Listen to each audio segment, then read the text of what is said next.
Shut your mouth and give me that money now! Selena's words echoed through the living room like thunder. My own daughter, the child I had held in my arms for entire nights when she cried with a fever, was standing in front of me with her fists clenched and her face red with fury. It wasn't a request. It was a demand, an order delivered with such contempt that I felt as if something had been ripped from my chest. I was sitting on the sofa, my hands resting on my lap, trying to explain to her why I couldn't just hand over the $2 million that my brother Robert had left me, trying to make her understand that this money represented my security, my future, my peace of mind. But she didn't want to listen. She just wanted to yell. "Mom, don't give me a hard time. You don't need that money. You live alone. You don't spend anything. What the heck are you going to do with $2 million at your age?" Her words cut right through me. At my age. As if being 67 years old meant my life no longer mattered. As if I no longer had the right to decide what was mine. "Selena, please, calm down," I tried to say, but my voice came out weak, trembling. "Let me explain." "No, there's nothing to explain. I am your daughter, your only daughter, and I am entitled to that money." She took a step towards me, and for a moment, I thought she was going to hit the coffee table. "You don't know what it's like to have debt, Mom. You don't know what it's like to live with the pressure of having everything taken away. And meanwhile, you're just sitting there, hoarding $2 million as if you were some rich woman." I stayed silent. Not because I wanted to, but because something inside me broke at that instant. I looked at my daughter and didn't recognize her. The woman standing in front of me wasn't the girl I had raised. It was someone else, someone desperate, someone who saw me as an obstacle. The Sunday had started like all the others. I got up early, made coffee, opened the living room blinds, and let the light come in. My house is small but tidy. 3 bedrooms, a kitchen that always smells of sage and rosemary, and a living room where I keep the photos from when Selena was a child. I have lived alone since my husband passed away 12 years ago. It was hard at first. Then I learned to enjoy the silence. Selena used to visit me on Sundays, though not always. Sometimes 2-3 weeks would pass without her showing up. And when she did, she was always in a rush. "Hi, Mom, just stopping by." She would sit for 10 minutes, check her phone, and leave. I never complained. I understood that she had her own life, her job, her commitments. But this Sunday was different. When the doorbell rang at 11 in the morning, I knew something was up. Selena never arrived that early. I opened the door, and there she was, in dark jeans and a white blouse, her hair pulled back in a ponytail. She wore that smile she used when she wanted something. "Hi, Mommy. How are you?" She kissed me on the cheek and walked in without waiting for an answer. "I made chicken pot pie," I told her while closing the door. "Have you eaten?" "I'm not hungry, Mom. I need to talk to you." She sat on the sofa and patted the cushion next to her. "Come sit." I sat down slowly, my stomach tightening. I knew what she wanted to talk about. Since I had received the call from Robert's lawyer 3 weeks earlier, I knew Selena would come for this. My brother had died in Dallas, Texas, alone, in his apartment. A massive heart attack at 72 years. He didn't suffer, they told me. He simply passed, and he left me everything he had. $2 million. The money he had saved working in construction for 40 years. Money he never spent on vacations, on luxuries, on anything. Robert lived modestly. He always said he preferred security over pleasure. "Mom, I know you received the inheritance from Uncle Robert," Selena said, her voice soft. Too soft. "And I want you to know I'm really happy for you. Seriously. You deserve it." I nodded, but didn't say anything. I waited. "The thing is, well, Mom, you know I've been having financial issues, serious problems. I have debt with the bank, with my credit cards, and I'm at the limit. If I don't pay soon, they're going to foreclose on my house." She moved closer and took my hand. "Mom, I need your help. I need you to give me part of that money. Not all of it. Just enough to get out of this." I felt a lump in my throat, not because I didn't want to help her, but because something in her tone told me this wasn't a request. It was the beginning of something bigger. "Selena, I understand you're going through a tough time," I said slowly, "but that money is all I have. It's my security. At my age, I can't work anymore. I can't recover what I spend. And I also don't know how much longer How much longer are you going to live? Selena let go of my hand and leaned back. Seriously, Mom? You're telling me you'd rather die with $2 million in the bank than help your own daughter? I'm not saying that, Selena. I'm just saying I need to think about it. That I need to see how... Think about what, Mom? What is there to think about? I'm your daughter, your own blood, and I'm here asking you for help and you tell me you have to think about it. Her voice started to rise. You know what? I always knew you were selfish, but I never thought you'd be this bad. I froze. Selfish. That word pierced me like a nail. Selena, please, don't talk like that. Don't talk like that? And how do you want me to talk, Mom? I'm desperate, and you're just standing there, calm, with $2 million that you don't even need. She got to her feet and started pacing. You don't understand anything. You live in your world in this little house without worries. But I have a real life. I have real expenses. I have real problems. I had problems too, Selena, I said, and my voice came out firmer than I expected. I struggled too, and I never yelled at anyone for money. That was the mistake, because at that moment, Selena spun around and looked at me with a fury I had never seen in her before. "Shut your mouth and give me that money now," she shouted, and the sound filled the entire house. "Don't preach to me. Don't talk to me about your struggle. You don't know anything about living in the world today. Give me the damn money before it's too late." I stayed seated, watching her, unable to believe what I was hearing. My daughter. The girl I had raised with love, with sacrifice, with everything I had. She was yelling at me. She was treating me like I was her enemy. And in that moment, something inside me shifted. I couldn't sleep that night. I stayed sitting in bed, my back against the headboard, staring at the ceiling. Selena's words kept echoing in my head like an unrelenting sound. "Shut your mouth and give me that money now," over and over. Every time I closed my eyes, I saw her standing in front of me, with that rage on her face, as if I were the worst person in the world for not handing over the only thing I had left. I got up when the clock showed 5 in the morning. There was no point in trying to sleep anymore. I went to the kitchen, put water on to boil, and made coffee. The same ritual as always. Opening the canister, taking out the white mug with blue flowers that my husband gave me 20 years ago, scooping 2 spoonfuls of coffee, and waiting. The house was silent. A silence that used to give me peace, but now made me feel lonelier than ever. I looked out the kitchen window. The sun was just starting to rise. The streets were empty. Everything seemed normal, but nothing was normal.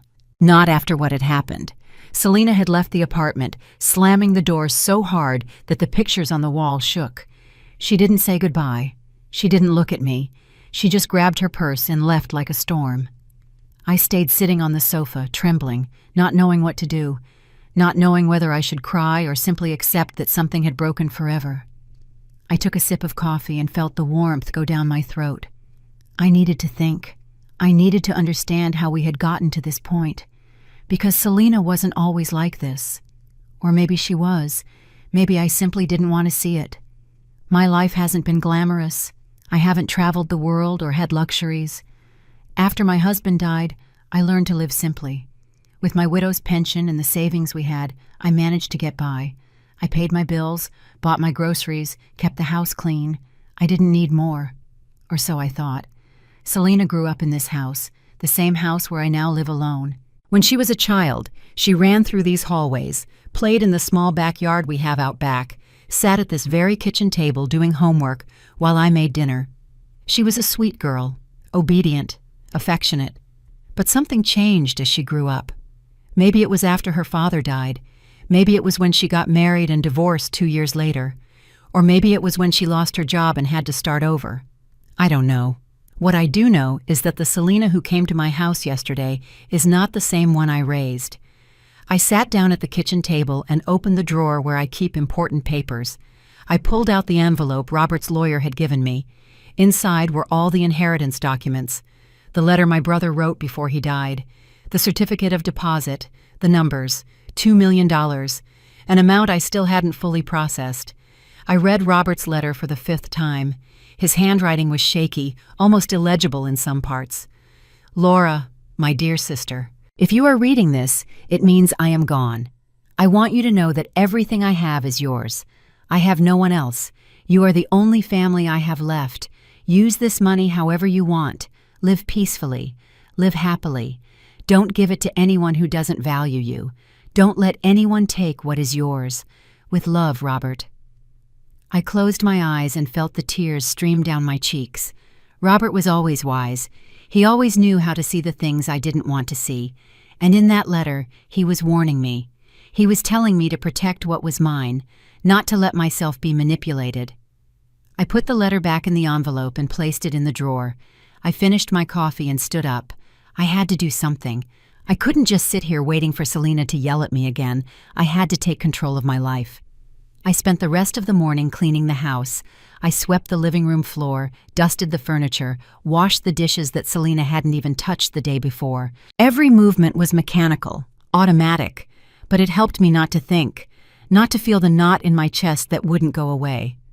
When I finished, I sat on the sofa and looked at the photos on the mantelpiece. Selena as a baby, in my arms. Selena at her high school graduation, in a white dress and a huge smile. Selena on her wedding day, radiant, happy, and me beside her. Proud, always believing she was the best daughter in the world. But photos lie, or maybe not. Maybe that girl did exist, and at some point, she got lost. The phone rang at 11 in the morning. I looked at the screen. It was Selena. My first instinct was not to answer, but something inside me still held on to hope. Hope that she had called to apologize, to tell me she had been wrong, to be my daughter again. I answered. "Mom."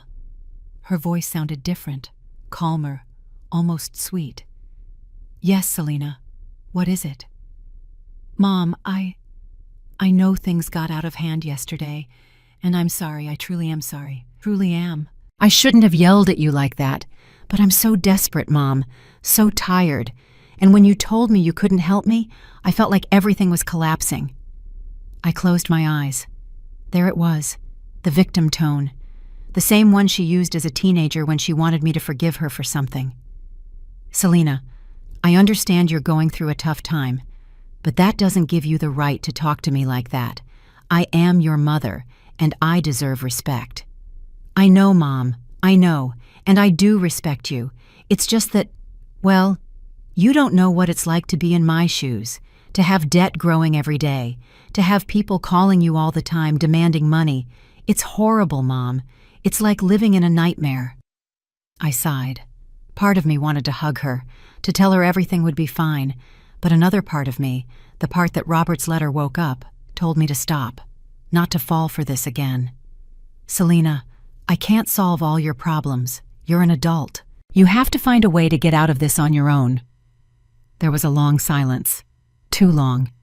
"That's all you're going to tell me, Mom? That I should figure it out myself?" Her voice started to change. The sweetness was fading. "I have a mother with $2 million, and you tell me to figure it out myself. Unbelievable." "Selena, please." "No, Mom, I get it. I perfectly understand. You'd rather keep that money stashed away doing nothing with it than help your own daughter. Fine. Perfect. Now I know who you really are." And she hung up.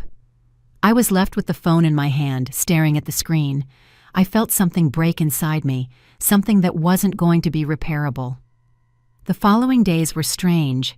Selena didn't call again. She didn't come to visit. It was as if she had vanished from my life. At first I felt relief, but then came the guilt. That guilt that mothers always carry. The guilt of wondering if I had done the right thing, if I should have given her the money, if I was selfish for wanting to keep it. I got up every morning with the same routines, made coffee, opened the blinds, cleaned the house, but everything felt empty, like I was living on autopilot, like my life no longer had meaning. One afternoon, I was watering the plants in the backyard when I heard someone knocking on the door. My heart skipped a beat. I thought it was Selena, that she had come back, that everything was going to be fine. But it wasn't her. It was Pamela Turner, my lifelong neighbor. Pamela is 63 years old, with short gray hair and a smile that always makes me feel better. We have lived on the same block for more than 30 years. We have been through everything together, divorces, deaths, illnesses. She is more than a neighbor. She is my friend, my sister. "Laura, are you okay?" she asked with that look that knows how to see beyond words. "I haven't seen you in days, and you seem off." I looked at her and felt the tears begin to well up. I didn't want to cry. I didn't want to be weak. But with Pamela, I couldn't pretend. "Come in, Pamela. I need to talk to someone." Pamela came into the house and sat down with me at the kitchen table. I made her coffee and sat across from her. I didn't know where to start. I didn't know how to explain what was happening without sounding like a selfish mother who denies everything to her daughter. "Tell me, Laura, what happened?" Pamela put her hand over mine. Her touch was warm, comforting, the complete opposite of the coldness I had felt from Selena. I took a deep breath and started talking. I told her everything. From Robert's lawyer's call to last Sunday when Selena yelled at me in the middle of the living room, I told her about the $2 million, about the pressure, about the hurtful words, about the door slam, about the call where Selena blamed me for being selfish. Pamela listened without interrupting. She just nodded occasionally, her eyes fixed on mine. When I finished speaking, I realized I was crying. The tears were falling uncontrollably, and I couldn't stop them. "Oh, Laura," Pamela said softly, "this isn't your fault. You know that, right?" "I don't know, Pamela. Sometimes I think I am selfish, that I should help her. She's my daughter. What mother doesn't help her daughter when she needs it?" "A mother who respects herself," Pamela replied firmly. "Laura, listen to me closely. That money is yours. Your brother left it to you, not to Selena, to you. And he did it because he loved you, because he trusted you, because he knew you were going to need it. But Selena has debt. She has problems, and I'm sitting here with $2 million that I don't even know what to do with. And what has she done to get into that debt, Laura? Has she told you?" Pamela looked at me with that expression she has when she knows something I don't want to admit. "Because I've seen Selena. I've seen her arriving in Ubers, buying new clothes, going out to expensive restaurants. She doesn't look like a person who is broke." I stayed silent, because Pamela was right. Selena always complained about not having money, but her life didn't look like someone in crisis. She always wore designer clothes. She always had the newest phone. She was always talking about places she had gone. "Laura, there's something you need to understand. You are not responsible for Selena's problems. She is an adult. She is over 40 years old. If she has debt, it's because she made decisions that led her there, and that is not your fault." "But she's my daughter, Pamela." "Yes, and precisely because of that, you must not let her manipulate you." Pamela squeezed my hand. "Because that is what she is doing, Laura. She is manipulating you. She is using your mother's love against you, and you are letting her." Her words hurt me, not because they were cruel, but because they were true. A truth that I had been avoiding since last Sunday. "What should I do, Pamela? I don't know anymore. I feel like if I give her the money, I'm going to be left with nothing. But if I don't give it to her, I'm going to lose my daughter." "Laura, if your daughter only wants you for your money, then you've already lost her. And that's the most painful thing, but it's the reality." Pamela got up and went to the cupboard. She took out a bottle of water and poured me a glass. "Drink, and listen to me. You have to protect yourself. You have to make sure that money is safe, because if Selena is that desperate, she won't stop until she gets what she wants." "Do you think she would do something bad?" I asked. Pamela didn't answer right away. She sat down again and looked me straight in the eyes. "I think desperation makes people do things they never thought they would do, and I think you need to be prepared." That conversation with Pamela left me thinking for days. I started to see things differently.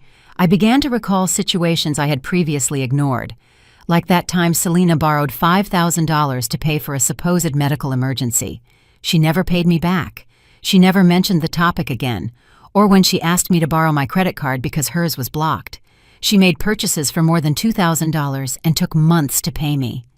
She always found an excuse. She always made me feel guilty for asking her to return the money, and I always ended up forgiving her, because she was my daughter, because I believed that was what mothers did. But now, with $2 million at stake, things were different, and I knew it. I decided to follow Pamela's advice. I needed to protect myself. I needed to make sure that money was safe. So I made an appointment with a lawyer, not the same one who handled Robert's inheritance. He was in Texas, and it was complicated. I looked for one here, in the city, someone who could guide me on what to do. The lawyer's name was Gregory Wells.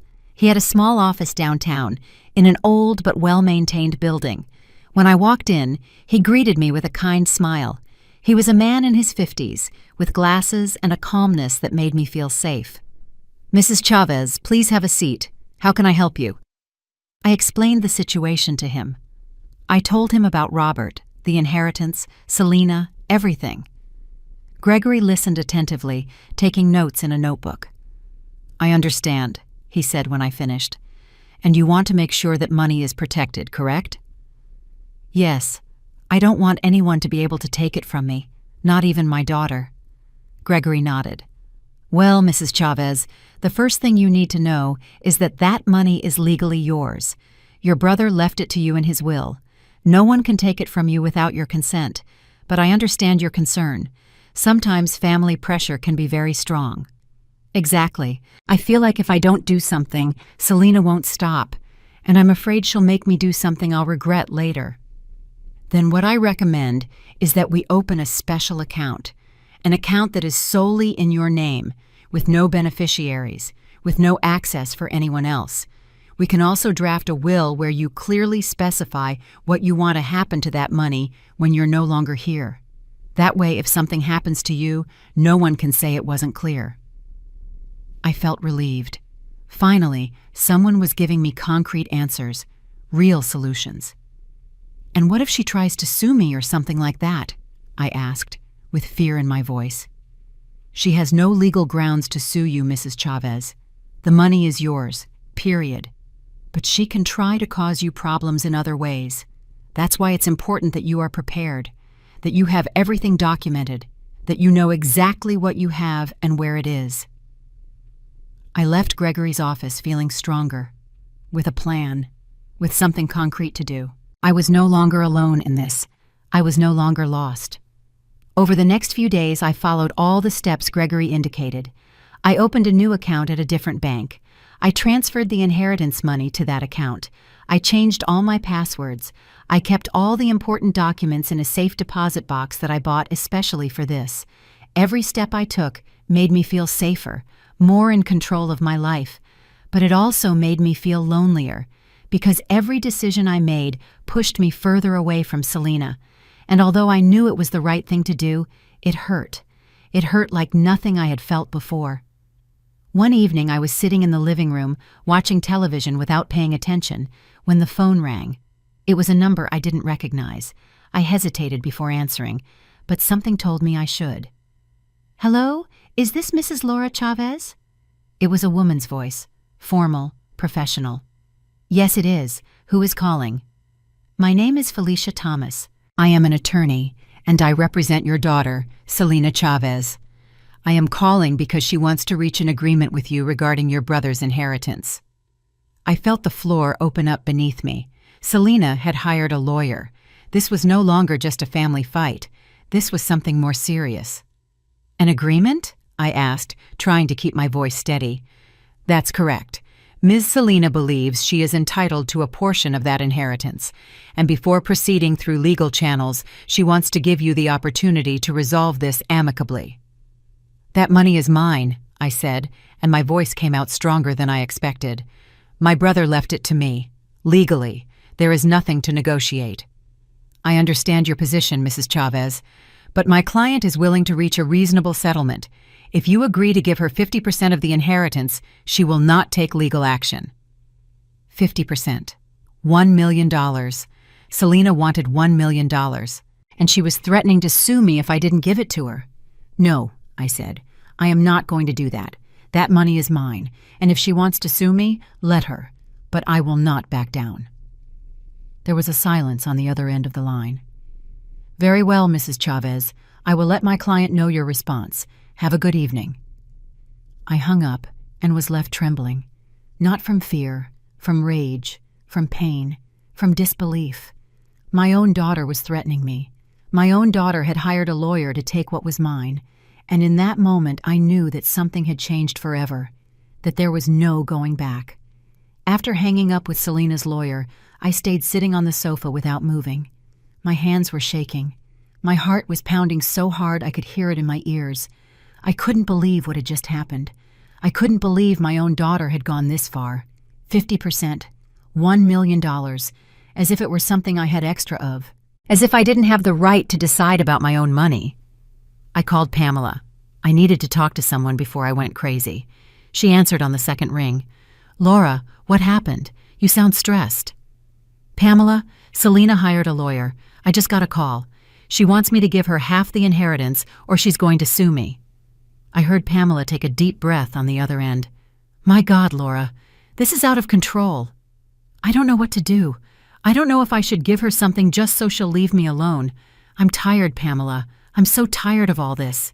"No, Laura, don't give her anything. If you give her something now, she will come back for more. She will always come back for more. You have to stand firm. Have you talked to your lawyer yet?" "No, I just hung up with hers." "Call him now. Right now. Don't let another minute pass. And Laura, listen to me closely. You are not alone in this. I am with you, no matter what happens." Her words gave me strength. I looked up Gregory Wells' number and called him. He answered even though it was already 8 in the evening. "Mrs. Chavez, what can I do for you?" I told him what had happened. The call, the threat, the 50% demand. Gregory listened in silence. "Mrs. Chavez, breathe. This is common. It is a pressure tactic. They want to scare you into giving in. But legally, she has no case. Your daughter is not entitled to that inheritance. Period. If she decides to sue, she is going to lose, and it will probably cost her a lot of money in legal fees. So what do I do? Nothing. Absolutely nothing. Don't respond to her. Don't talk to her. Don't give her explanations. I am going to send a letter to that lawyer making it clear that you are represented by me and that all communication must go through my office. In the meantime, you continue with your life. Don't let this destroy you." I hung up feeling a little better, but only a little. Because even though Gregory was right, even though the law was on my side, none of that changed the fact that my daughter was attacking me, that the girl I had raised with love now saw me as her enemy. The following days were a nightmare. Selena began calling me constantly, at all hours, in the morning, in the afternoon, at night. She left long messages, some crying, others yelling. "Mom, please, let's talk. I don't want us to go to court. Just give me what is mine and everything will be fine." Or, "Mom, I can't believe you're doing this to me. After everything I've done for you, this is your fault. Everything is your fault." I stopped answering. I followed Gregory's advice. But every message I listened to was like a punch to the stomach, like a wound that wouldn't stop bleeding. She also started sending me text messages, hundreds, some pleading, others threatening. "Mom, if you don't give me that money, you're going to regret it. I'm going to tell everyone everything you've done. All the truth.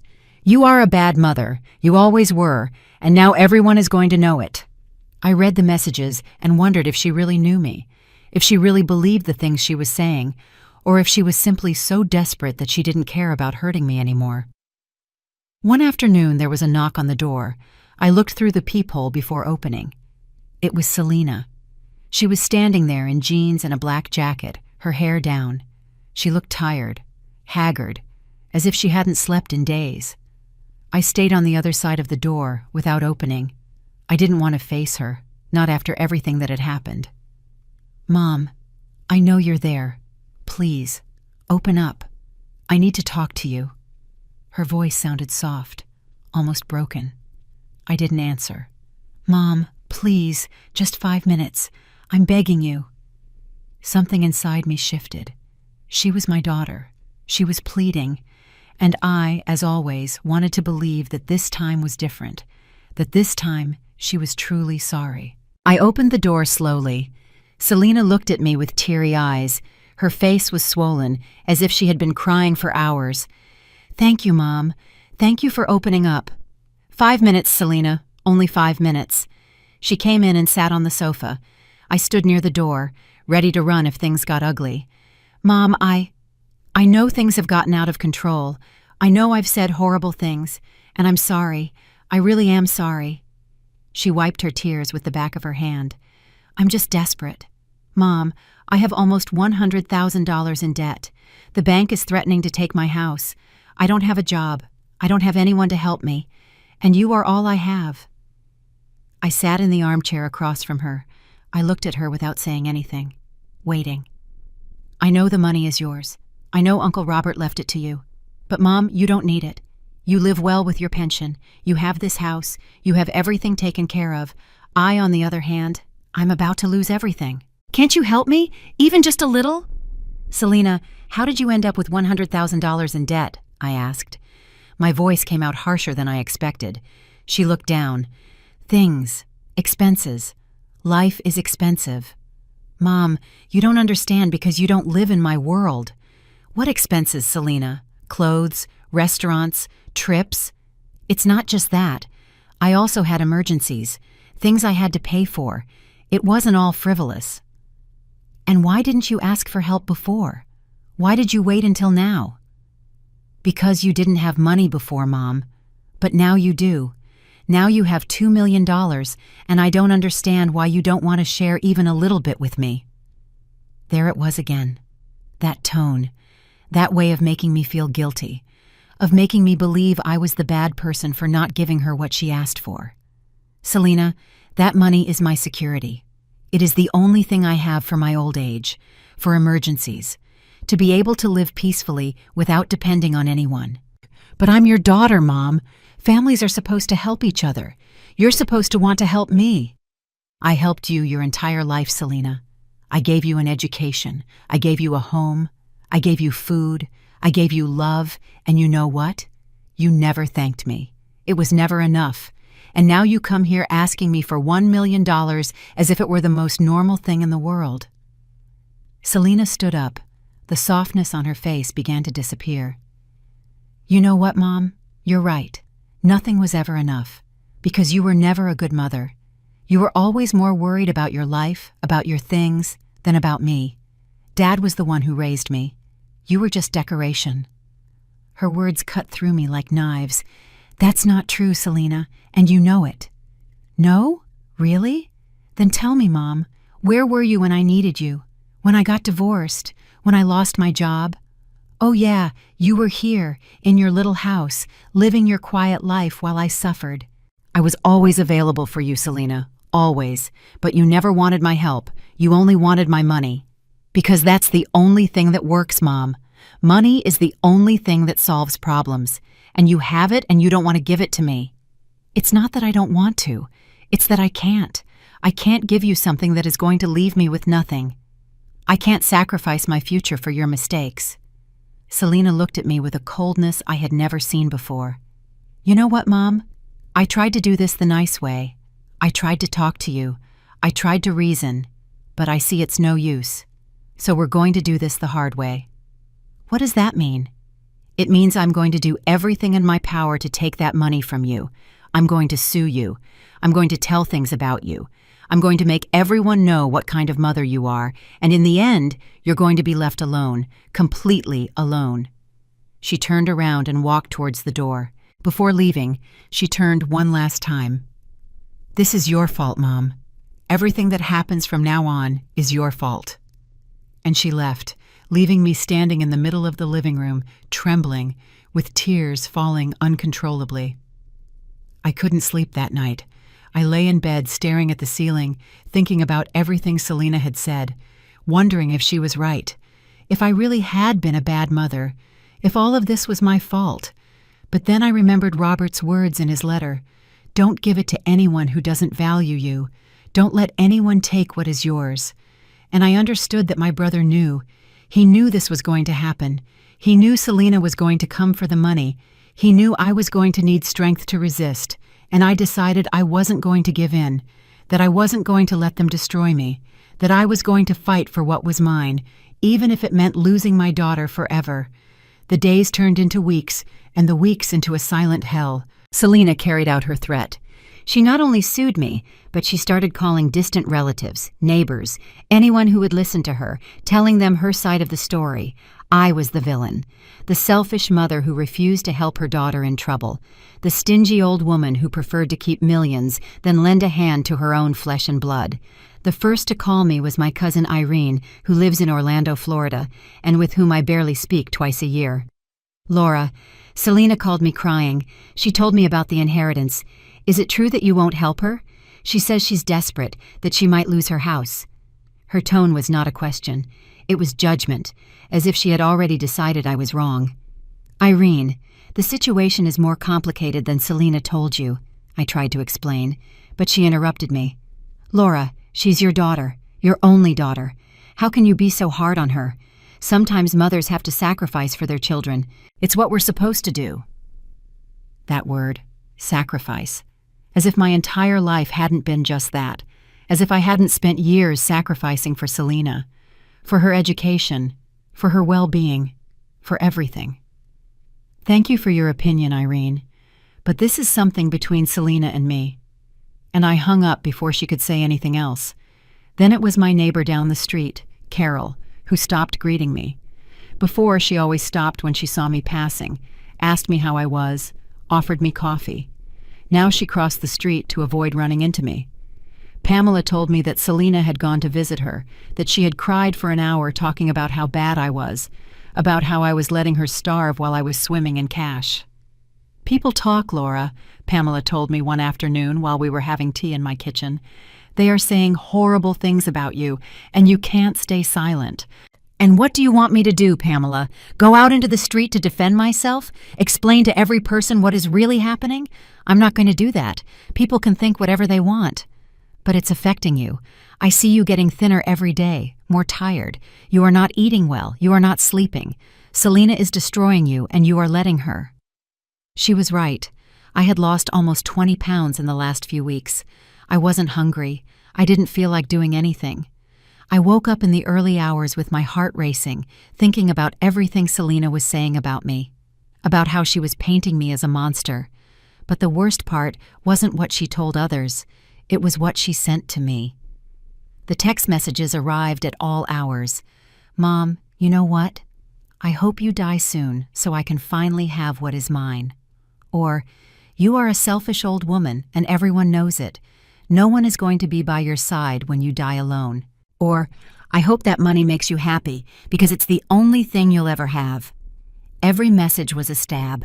Every word reminded me that the daughter I knew no longer existed, that in her place was a stranger full of hatred and resentment. One morning I was at the grocery store buying vegetables when I heard voices behind me. 2 women I didn't know, speaking in low voices, but loud enough for me to hear. That's her, the one who doesn't want to help her daughter. Seriously? She looks so normal. Who would have thought she was such a bad person? Well, yeah, my friend told me that the daughter is about to be homeless and she has millions saved up. What a terrible mother. I gripped the bag of vegetables and walked towards the checkout. I didn't turn around. I didn't say anything. But I felt the shame cover me like a heavy blanket. I paid quickly and practically ran out of the store. When I got home, I locked myself in my room and cried. I cried like I hadn't cried in years. I cried for the daughter I had lost, for the reputation she was destroying, for the peace I no longer had. Pamela came that afternoon. She knocked insistently until I opened the door. She saw my swollen face, my red eyes, and hugged me without saying anything. She let me cry on her shoulder until I had no tears left. "This has to stop, Laura," she said when I finally let go. "Selena is slowly killing you, and you have to defend yourself." "How, Pamela? How do I defend myself against my own daughter?" "By confronting her, by saying enough is enough, by showing her that you won't let her destroy you." But I didn't know if I had the strength for that. I felt so tired, so empty, so alone. The next day, I had an appointment with Gregory. I had been avoiding going to his office for weeks because every time I talked about the case, I felt worse. But Pamela was right. I couldn't continue like this. I needed to do something. "Mrs. Chavez, I'm glad to see you," Gregory greeted me when I entered his office. "I have news about the lawsuit." I sat across from him with my heart in my throat. "Tell me." "Your daughter's lawsuit has no legal basis. As I told you, she is not entitled to your brother's inheritance. The judge will probably dismiss it at the first hearing. But there is something else I need to tell you. Wait." He paused. "Your daughter is trying to prove that you are not in full possession of your mental faculties, that you are vulnerable, that someone manipulated you into keeping the money. She is asking for a legal guardian to be appointed to administer your assets." I felt the floor move beneath my feet. "What?" "It's a desperate strategy, and it won't work, but I need you to be prepared for this. They are going to try to make you look like a frail elderly woman who cannot make decisions. They are going to question your mental health, and you are going to have to prove that you are perfectly fine." "But I am fine. I am perfectly fine." "I know, and we are going to prove it. I am going to ask you to undergo a complete psychological evaluation with a certified specialist, so that we have proof that you are in full possession of your faculties." I nodded, although the idea terrified me. And what if she keeps insisting? If she keeps making things up?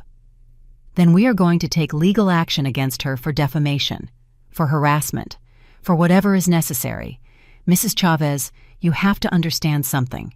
Your daughter is not going to stop, not until she gets what she wants or until someone stops her, and that someone has to be you." I left Gregory's office feeling a mixture of fear and determination. Fear because I knew this was going to get worse before it got better. Determination because I was tired of being the victim. I was tired of crying. I was tired of feeling guilty for something that was not my fault. That night, for the first time in weeks, I was able to sleep for a few hours. Not many, but enough to wake up with a little more clarity. The next day, I did the psychological evaluation that Gregory had asked me to do. I spent 3 hours with a psychologist answering questions, doing tests, talking about my life. At the end, she told me something that made me feel better. "Mrs. Chavez, you are completely fine. In fact, you are better than many people your age.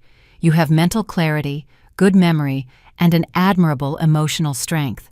There is nothing to indicate that you cannot make decisions about your life." When I told Pamela, she smiled for the first time in days. "See? I told you. You are fine. It's Selena who is messed up." But Selena did not give up. A week later, she showed up at my door accompanied by her lawyer. She didn't ring the doorbell.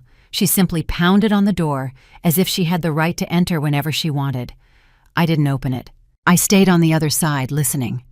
"Mom, I know you're there. Open the door. We need to talk." Selena's voice sounded tired, defeated. "Mrs. Chavez, I am attorney Felicia Thomas," said the other voice. "We just want to speak with you for a few minutes to see if we can reach a settlement before this goes to trial." "I have nothing to discuss with you," I said from inside. "Anything you have to say to me, say it through my lawyer." "Mom, please," Selena pleaded. And for a moment, just for a moment, I felt the urge to open it, to let her in, to listen to her one more time. But then I remembered everything she had said to me, everything she had done to me, and I kept the door closed.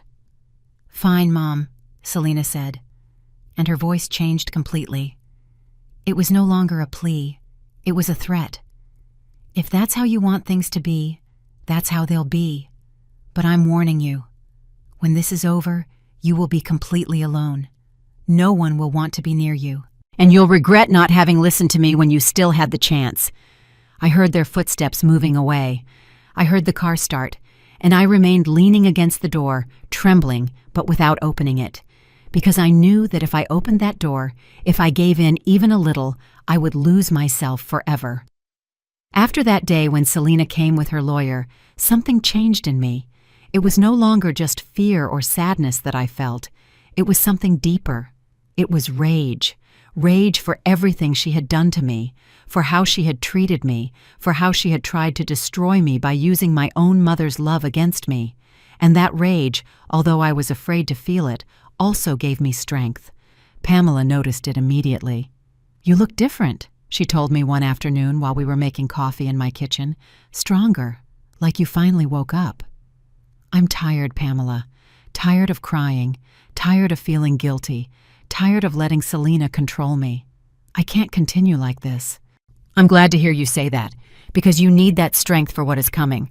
This is not going to end soon, but you are going to get out of this, and you are going to come out stronger." I followed her advice. I started taking care of myself. I started eating normally again. I went for walks in the mornings. I started reading again, something I hadn't done in months. Little things that reminded me that I still had a life, that it was still worth living. One morning, while I was watering the plants in the backyard, I heard someone knocking on the door. My first instinct was not to open it. I thought it was Selena again. But when I looked through the window, I saw a woman I didn't know. She was in her 50s, with brown hair pulled back in a braid and wearing a simple beige dress. I opened the door slowly. "Yes, how can I help you?" The woman smiled warmly at me. "Mrs. Laura Chavez?" "Yes, that's me." "My name is Tanya Davis. I am a social worker at the Senior Support Center. Your neighbor, Mrs. Pamela Turner, contacted us. She said you might need support." I felt a mixture of surprise and gratitude. Pamela had done this for me without even telling me. "I don't know if I need support," I said uncertainly. "But you can come in." Tanya came in and we sat in the living room. She explained that the center offered legal, psychological, and social services for older adults who were going through difficult situations. "It's more common than you think, Mrs. Chavez. Many people your age face pressure from family members over money or property issues, and we are here to help." I told her my story, everything, from the inheritance to the threats to the lawsuit. Tanya listened without interrupting, taking a few notes in a notebook. "Mrs. Chavez, the first thing I want you to know is that you are not alone. And the second is that you have done nothing wrong. You have every right to protect your assets. It is yours.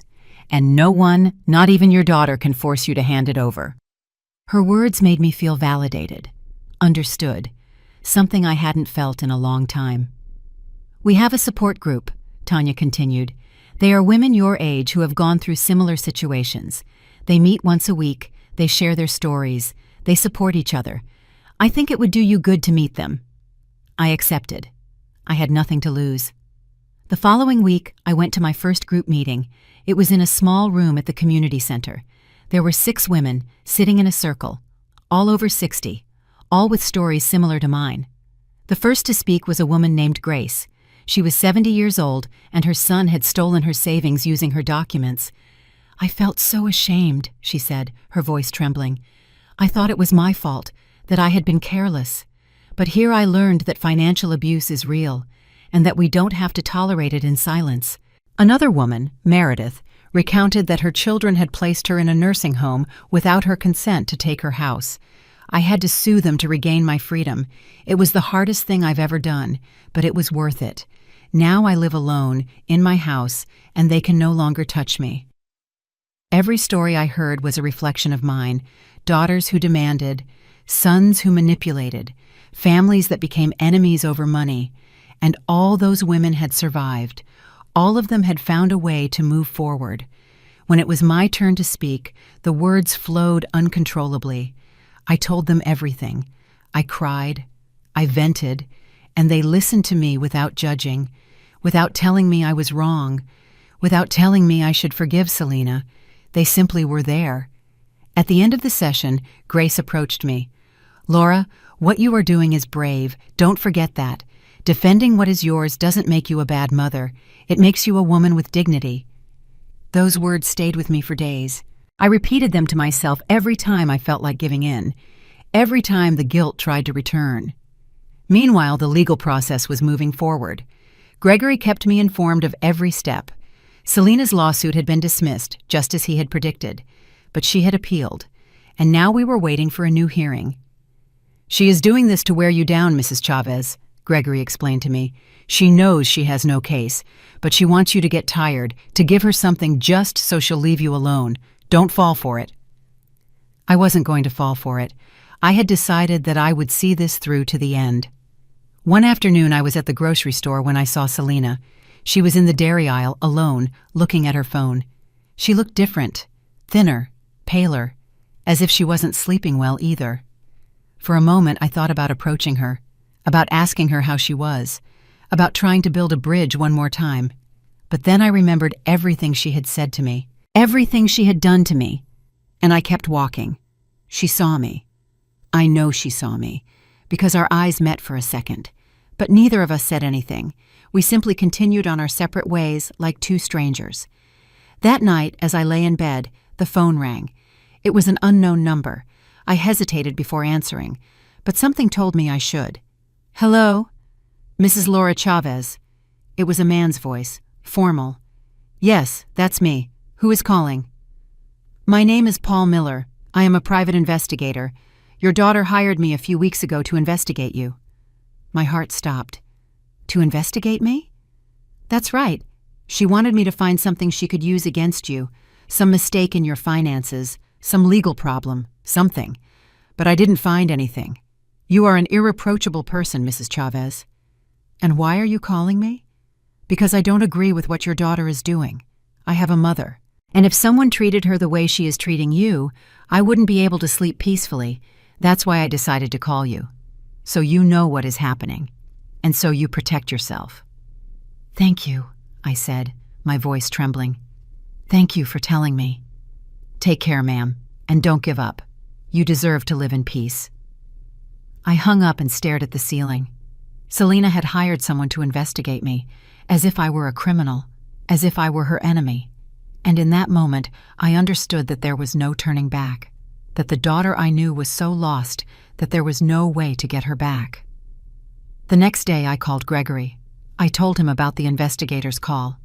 "That is harassment, Mrs. Chavez, and it's illegal. We can use this against her." "I don't want to hurt her, Gregory. I just want her to leave me alone." "Then we are going to send her a cease and desist letter, where we make it clear that if she continues with this behavior, we will take more serious legal action." I accepted. It was time to set firm boundaries. The letter was sent that same week, and to my surprise, it worked. Selena's messages stopped. The calls, too. It was as if she had finally understood that she wasn't going to get what she wanted. But the peace I felt was bitter, because it meant that truly everything was over between us, that there was no longer mother and daughter, just two women fighting in court. Pamela came to visit me that afternoon. She found me in the backyard, watering the plants that my husband had planted years ago. "How are you?" "I feel relieved. No more yelling, no more threats. But on the other hand, I feel empty, like I've lost something I'm never going to get back." "You lost a daughter who never really existed, Laura. The daughter you thought you had was an illusion. The real Selena is the one you saw these past months, and it hurts. It hurts like hell, but it's better to know the truth than to live in a lie." She was right, as always. "And now what do?" I asked. "Now you live. You live for yourself. You build a new life, a life where you are the priority, where your peace is the most important thing." That night, for the first time in months, I slept through the night without waking up, without nightmares, without fear, just peace. And I understood that Pamela was right. It was time to live for myself. The following weeks were strange, not because they were full of drama or conflict, but precisely the opposite. For the first time in months, my life was quiet. No threatening messages, no midnight calls, no pounding on the door. It was as if Selena had finally accepted that she wasn't going to get what she wanted. Or at least, that's what I wanted to believe. I focused on myself. I started going to the support group religiously every week. Those women became more than acquaintances. They became friends, sisters. We shared coffee after each session, called each other during the week, and supported each other on difficult days. They understood my pain in a way no one else could. I also started doing things I had stopped doing years ago. I enrolled in a knitting class at the community center. I started cooking with joy again, not out of obligation. I fixed up the garden I had neglected. Every plant I planted, every stitch I knitted, every meal I prepared was an act of recovery, of returning to myself. One morning, while I was in the kitchen preparing pumpkin bread, something I hadn't done since my husband died, the phone rang. I looked at the screen. It was Selena. My heart raced. 3 weeks had passed without hearing from her, 3 weeks of peace, and now she was calling again. I let it ring, once, twice, 3 times. Finally, I answered. "Hello?" "Mom." Her voice sounded different, soft, almost broken. "Mom, it's me." "I know, Selena. What do you need?" There was a long silence. Long. I heard her breathing on the other end, as if she was gathering the courage to speak. "Mom, I need to see you. I need to talk to you, please, just one more time." "Selena, we have talked enough, and every time we do, it ends badly." I know. And I'm sorry. I truly am sorry. But this time is different, I swear. Just give me one chance. Just one." Something in her voice made me hesitate. She sounded genuine, desperate, as if she really needed to talk to me, as if something had changed. "All right," I said finally. "You can come tomorrow afternoon at 3 o'clock. But Selena, if you come to fight, if you come to demand, you will leave immediately. Understood?" Understood. "Thank you, Mom. Thank you." I hung up with my stomach in knots. I didn't know if I had done the right thing by agreeing to see her. I called Pamela to tell her. "Be careful, Laura," she warned me. "It could be a trap. She might be trying to soften you up again." "I know. But I need to give her this opportunity. I need to know if there is any possibility that things can get better." "All right, but please, don't give in. No matter what she says to you, no matter how much she cries, stand firm." I promised I would. The next day, I cleaned the house from top to bottom. I don't know why. Maybe it was a way to keep myself busy, to not think too much about what was going to happen. I made coffee and put cookies on a plate, as if it were a normal visit, as if nothing had happened between us. At 3 o'clock sharp, the doorbell rang. I took a deep breath before opening the door. Selena was standing there, in jeans and a simple white blouse. Her hair was down, and she wore almost no makeup. She looked tired, vulnerable, nothing like the furious woman who had come weeks ago. "Hello, Mom," she said in a low voice. "Hello, Selena. Come in." She came in slowly, as if afraid of bothering me. She sat on the sofa where she always sat when she was a child. I sat across from her, my hands on my lap, waiting. "Mom, I don't know where to start." She bit her lower lip, a gesture she made when she was little and nervous. "I've been thinking a lot about everything that happened, about everything I said to you, about how I treated you, and I feel horrible. I truly feel horrible." I looked at her without saying anything, waiting for her to continue. "I know I hurt you. I know I said terrible things to you, things I shouldn't have said, and I don't expect you to forgive me. I just want you to know that I'm sorry. I am so sorry." Tears began to fall down her cheeks, and for a moment, just for a moment, I felt the urge to hug her, to tell her everything was okay, that I forgave her, but I remained still, because I had learned that words were not enough, that I needed to see actions. "Selena, I appreciate you coming to apologize, but I need to know something. Why now? What changed?" She looked down. "I lost my job 2 weeks ago, and my lawyer told me it was going to be almost impossible to win the case against you, that I was spending money I didn't have on something that wasn't going to work, and I realized I was destroying everything, my relationship with you, my dignity, everything." There it was, the truth. She hadn't come because she was truly repentant. She had come because she had run out of options, because she had lost the battle. "So you didn't come because you're genuinely sorry," I said in a calm voice. "You came because you realized you weren't going to get what you wanted." "No, Mom, it's not like that. I am sorry. I really am sorry. But you're right. I also came because I realized I was wrong, that I had no right to ask you for that money, that I was the one being selfish. Selena, for months you made me feel like the worst mother in the world. You yelled at me, you threatened me, you investigated me, you told everyone I was a horrible person. And now you come here to tell me you're sorry? Do you expect that to fix everything?" "No, I don't expect it to be fixed. I know the damage is done, but Mom, please, let me show you that I can change. Let me be in your life again, not for the money, just for being your daughter." I wanted to believe her. God knows how much I wanted to believe her. But something inside me told me not to fall for it again, to protect the little dignity I had left. "Selena, I need time. I need to think. I need to process all of this. I can't just forget what happened. I understand. I completely understand. And I'll wait. However long it takes. Just please, don't close the door on me forever. She got up to leave. Before walking out, she turned around. Mom, I want you to know something else. I withdrew the appeal to the lawsuit. I told my lawyer that I no longer wanted to continue with this. It's over. I won't bother you anymore. I nodded without saying anything. She left, and I remained sitting in the living room, trying to process what had just happened. I called Pamela immediately. I told her everything. And did you believe her? She asked. I don't know. Part of me wants to believe her, but another part tells me she's just saying what she knows I want to hear. Exactly. Laura, this is another manipulation. A more subtle one, but manipulation nonetheless. She comes when she has lost everything, when she has no more cards to play, and now she wants to come back into your life as if nothing happened. But she's my daughter, Pamela. I know, and I know it hurts, but ask yourself something.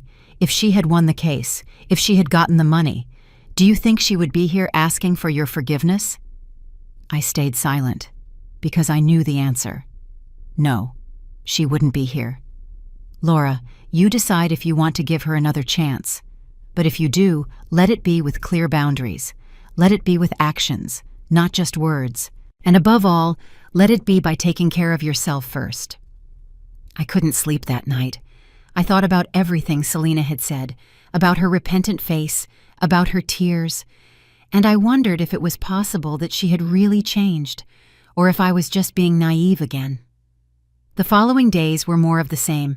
Selena called me every couple of days, always with the same soft tone, always asking how I was, never mentioning the money, never pressuring me. It was as if she was trying to prove that she had changed, but I wasn't ready to trust her. Not yet. One afternoon, Tanya from the support center came to visit me. Mrs. Chavez, I heard that your daughter contacted you again. How do you feel about it? Confused. I don't know whether to believe her or not. It's normal to feel that way, but I want you to think about something. True repentance comes with actions, not just words. Has she done anything concrete to show that she has changed? Something beyond saying she's sorry? I thought about it, and I realized that no, she hadn't done anything concrete, just words, promises, apologies. Mrs. Chavez, you don't owe your daughter anything, nothing. If you decide to give her another chance, do it because you want to, not because you feel obligated. And do it on your own terms, on your own timeline. Her words gave me clarity. That night, when Selena called again, I told her something I had been wanting to say for days. Selena, I've been thinking about everything, and I've decided something. If you want to be in my life again, it will be under my conditions. We are not going to talk about money. We are not going to talk about the inheritance, and you are going to have to show me with actions, not with words, that you have truly changed. Are you willing to do that? There was a silence that told me everything I needed to know. Mom, all right, I accept it. But her voice no longer sounded so confident, no longer sounded so repentant, and I knew I had done the right thing by setting boundaries. The following weeks were a test. Selena tried to comply with the conditions I had set. She called me regularly, but the conversations were superficial. She asked me how I was, if I needed anything from the grocery store, if I wanted her to visit me. But there was something forced about everything, as if she were following a script, as if every word was calculated to prove that she was the perfect daughter again. The first time she came to visit me after our conversation, she brought flowers, sunflowers, my favorites. I remembered you liked them, she said with a smile that didn't reach her eyes. I put them in a vase in the living room and made tea. We sat and talked about trivial things, the weather, the news, the neighbor across the street who had painted her house yellow, everything but what was important, everything but what we really needed to talk about. I tried to give her the benefit of the doubt. I tried to believe that maybe, just maybe, this was real, that she was really trying to rebuild our relationship. But each visit left me emptier than the last, because there was no real connection. There was no honesty, just a careful performance on both our parts. Pamela noticed it immediately. You look like two strangers having tea. she told me after watching one of Selena's visits from her window. Is that what you want? A relationship based on polite lies? I don't know what I want, Pamela. I just know I'm tired. Tired of fighting. Tired of doubting. Tired of everything. Then maybe you need to do something radical, something that allows you to live your life without constantly waiting for Selena to change or for things to get better. She was right. I was living in a kind of limbo. I wasn't truly reconciled with Selena, but I wasn't completely separate from her either. I was stuck in an uncomfortable middle ground that wasn't good for either of us. I decided to do something I had been putting off for months. Completely organize my life, make sure everything was in order, not just for myself, but to have the peace of mind of knowing that no one could take what was mine. I met with Gregory again. I asked him to review all my documents, to make sure everything was protected, my will, my bank accounts, the deed to the house, everything. Mrs. Chavez, everything is in order, he assured me after reviewing every paper. No one can touch anything without your consent. And when you are gone, everything will pass to whomever you decide. You are completely protected. And what if I decide not to leave anything to Selena? I asked. The question hurt as it left my lips, but I needed to ask it. Gregory looked at me seriously. It is your right. You can leave your estate to whomever you want, to a charity organization, to a friend, to no one. It is your decision. That night, I sat in my room with a blank notebook. I wrote a list of all the things I wanted to do with my life, things I had postponed, things I had always wanted to do but had never allowed myself. I wanted to travel, see the ocean again, like when I was young. I wanted to take painting classes. I wanted to donate some of my money to causes I cared about. I wanted to live without fear, without guilt, without constantly worrying about what Selena thought or said. And I started doing it, little by little. First, I enrolled in a watercolor class at the Cultural Center. Every Tuesday and Thursday afternoon, I went to paint. I wasn't good, but it didn't matter. It made me happy. It made me feel alive. Then I donated $10,000 to a shelter for older women who were victims of abuse. Women like the ones I had met in my support group, women who needed help rebuilding their lives. When I received the thank you letter from the shelter, I cried. But this time not out of sadness, out of joy, knowing that my money was doing something good. I also started fixing up the house, not because anything was wrong with it, but because I wanted it to reflect who I was now. I painted the kitchen a soft yellow. I changed the living room curtains for lighter ones that let in more light. I bought new plants for the backyard. Every change was an act of self-love, of reclaiming my space. Selena noticed the changes when she came to visit me. The house looks different, Mom. It looks good. Thanks. I decided it was time to make some changes. She nodded, but didn't say anything else. And I didn't offer any more explanations. I no longer felt the need to justify my decisions. One afternoon, while I was painting in my watercolor class, my phone rang. It was Selena. I didn't answer. I was focused on my painting, on the colors mixing on the paper, on the peace I felt creating something with my own hands. After class, I checked the voicemail she had left. Mom, I need to talk to you. It's important. Please call me when you can. Her voice sounded tense, worried. Part of me wanted to call her immediately, but another part, the part that had learned to protect me, told me to wait, not to run every time she called, that my peace was more important. I waited until the next day to call her back. She answered on the first ring. Mom, thank you for calling. I need to ask you a favor. And there it was, the real reason for her call. She needed something. What kind of favor, Selena? I need you to lend me $5,000, just for a month. I swear I'll pay you back. I just have something urgent to pay for, and I don't have anywhere to get the money. I closed my eyes. I took a deep breath. And at that moment, I knew that nothing had changed, that all the visits, all the calls, all the flowers had just been a way to soften me up for this moment, to ask me for money again. Selena, I told you we weren't going to talk about money. That was my condition. I know, Mom, but this is different. It's an emergency, and it's only $5,000. It's nothing compared to what you have. There it was again, the resentment, the barely contained rage, the idea that I owed her something just because I had money. No, Selena, I will not lend you the money. And if that's the only reason you've been calling and visiting me, then I think it's best we stop pretending. Pretending? Is that what you think I'm doing? Pretending? Her voice started to rise. I've been trying to fix things with you, Mom. I've been coming over, calling, behaving well, and this is how you repay me. Selena, if you've been coming over only because you hoped I would eventually give you money, then you weren't here for the right reasons. God, Mom, you're impossible. Nothing is ever enough for you. Whatever I do, it's never enough. Goodbye, Selena. And I hung up. My hand was trembling. My heart was pounding. But I didn't feel the panic I felt before. I didn't feel the devastating guilt. I felt something different.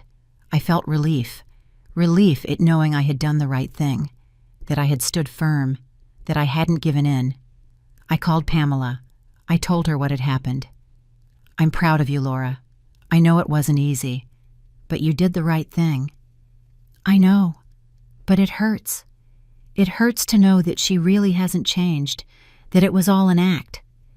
It hurts because you still love her, because she's your daughter. But love doesn't mean letting them destroy you. Love also means loving yourself enough to set boundaries. That night, I made myself a special dinner. Chicken and green sauce, rice, beans, the things I liked. I put music on the radio. I sat at my kitchen table, alone, and enjoyed every bite. There was no drama, no yelling, no tears, only peace. After dinner, I went out to the backyard. The plants I had sown were growing well. The flowers I had planted were beginning to open.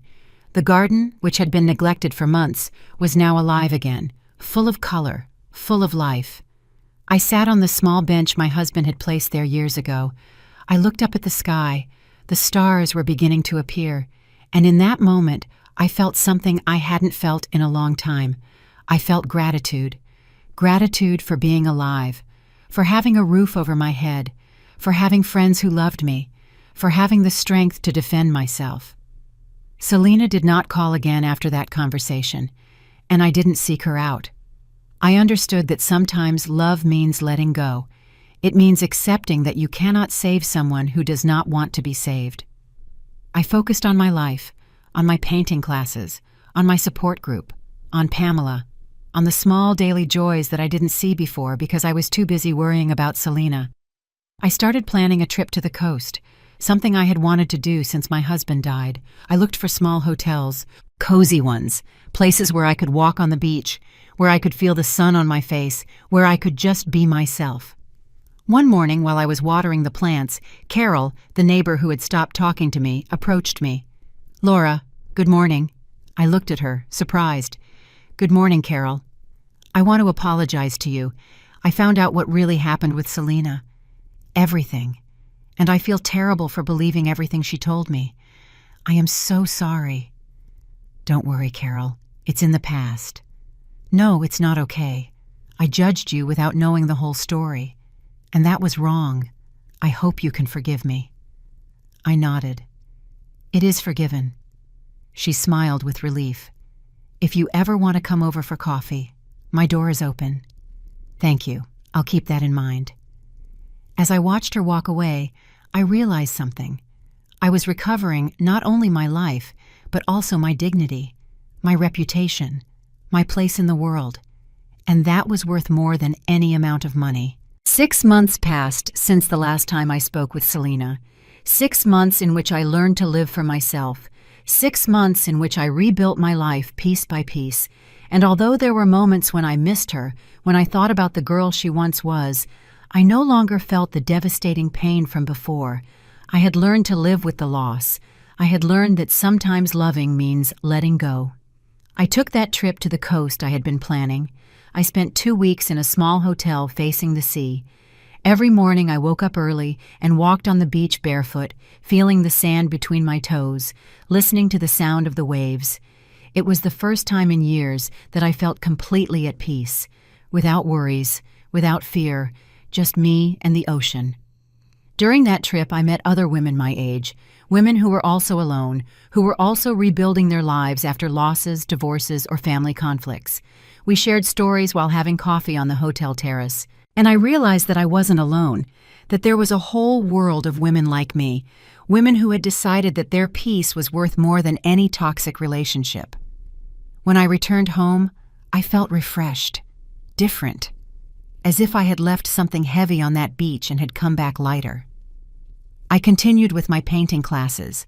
My watercolors improved so much that the teacher suggested I participate in a small exhibition at the cultural center. At first I hesitated. Who would want to see my paintings? But Pamela encouraged me. "Laura, it's time for you to stop hiding, to show the world who you are." I accepted. And on the night of the exhibition, when I saw my paintings hanging on the walls, when I heard people talking about them, I felt something I hadn't felt in a long time. I felt pride in myself, in what I had achieved, in the woman I had become.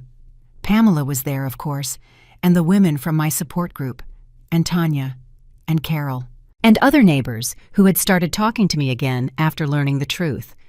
I was surrounded by people who genuinely cared about me, who valued me, and I realized that I had a family, not the blood family I had lost, but a chosen family, a family that loved me for who I was, not for what I had.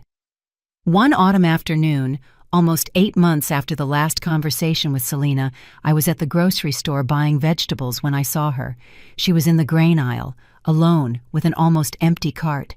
She looked different, thinner, her hair shorter, simpler clothes. She looked tired, defeated. Our eyes met. For a moment, neither of us moved. Then she started walking towards me. My first instinct was to leave, but something stopped me. Maybe curiosity. Maybe the need to close that chapter completely. "Hello, Mom," she said when she reached my side. Her voice was soft, without the rage from before, without the desperation. "Hello, Selena." We stood there, in the middle of the aisle, with other shoppers passing by us. The silence between us was dense, full of everything we had said and everything we could never say. "You look well," she said finally. "Thank you. You too." It was a lie. She didn't look well. But I didn't want to be cruel. "Mom, I've been wanting to call you many times, but I didn't know what to say. I didn't know if you wanted to hear from me." "And what did you want to say?" She looked down. "That you were right about everything. That I was selfish. That I was cruel. That I treated you in a way I should never have treated you. And that I'm sorry. I really am sorry." Her words sounded genuine, but they no longer affected me as they used to. I no longer felt the urge to hug her, to tell her everything was fine, because it wasn't fine, and it probably never would be. "I appreciate you telling me that, Selena. I truly do. Do you forgive me?" Her eyes filled with tears. I took a deep breath. "Selena, forgiveness is not something I can just give you like that.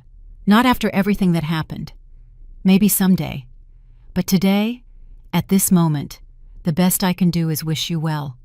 Wish that you find your way, that you solve your problems, that you find the peace that I have found. That means you don't want to see me anymore. It means I need to protect my peace, and for now, that means keeping my distance." She nodded slowly. Tears ran down her cheeks. "I understand, and I respect that. I just want you to know that, despite everything, I love you, and I am so sorry for everything I put you through. I love you too, Selena. I will always love you. You are my daughter. But loving doesn't mean letting myself be hurt. Loving also means loving myself." We stood in silence for a few more seconds. Then she wiped her tears. "Take care, Mom. You too, Selena." I watched her walk away down the aisle. Her figure became smaller until she disappeared among the other shoppers, and I felt something strange. It wasn't sadness. It wasn't relief. It was acceptance. Acceptance that this was how things were, that not all stories have a happy ending, that sometimes the best thing we can do is let go and move on. I finished my shopping and went home. Pamela was waiting for me at my door with a cake she had baked.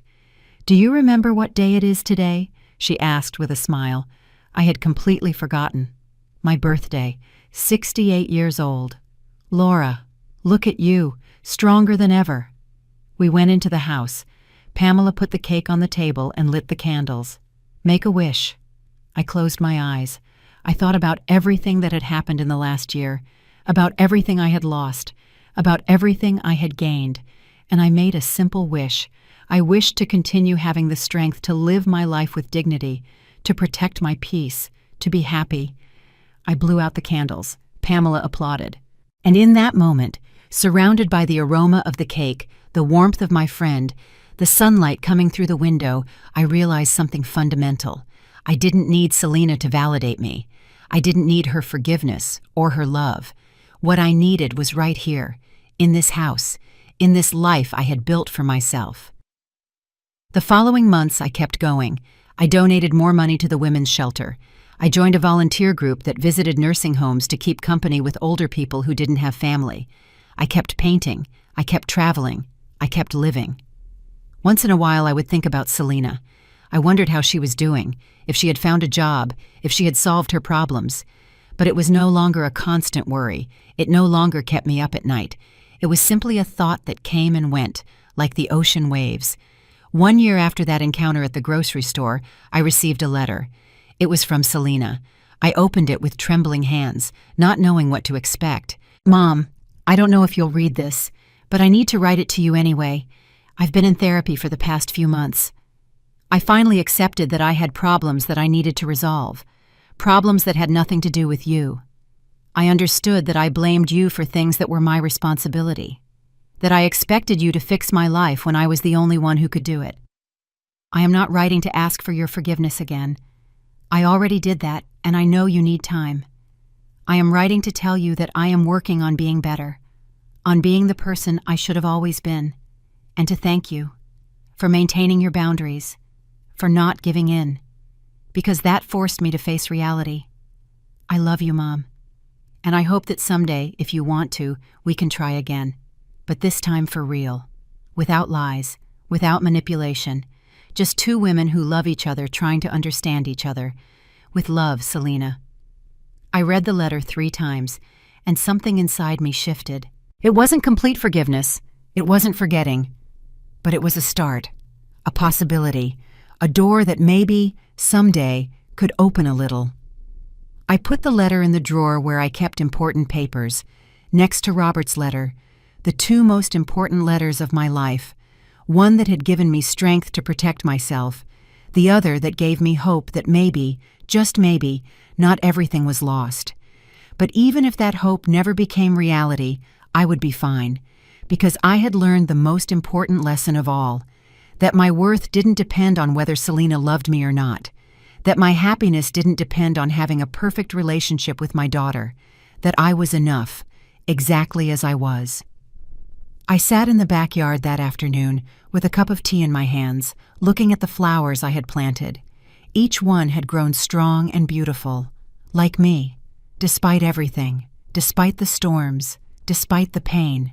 And in that moment, I understood that this was my happy ending. Not the one I had imagined when Selena was small, not the one of a perfect family gathered around a table, but this one, me, alone but at peace, surrounded by people who valued me, living a life I had chosen, a life with dignity, because in the end, that is what matters. Not how much money you have, not whether your family understands you or not, but whether you can look in the mirror and be proud of who you are, if you can sleep peacefully knowing that you defended what was yours, that you didn't let anyone take your dignity. And I could. Finally, after so much pain, I could. The sun began to set, painting the sky orange and pink. The flowers in the garden moved gently in the breeze, and I stayed there, sitting in my little paradise, grateful for everything I had lost and for everything I had found. Because sometimes, to find yourself, you first have to get lost. And sometimes, to truly live, you first have to learn to let go. And I had learned. At last I had learned. I had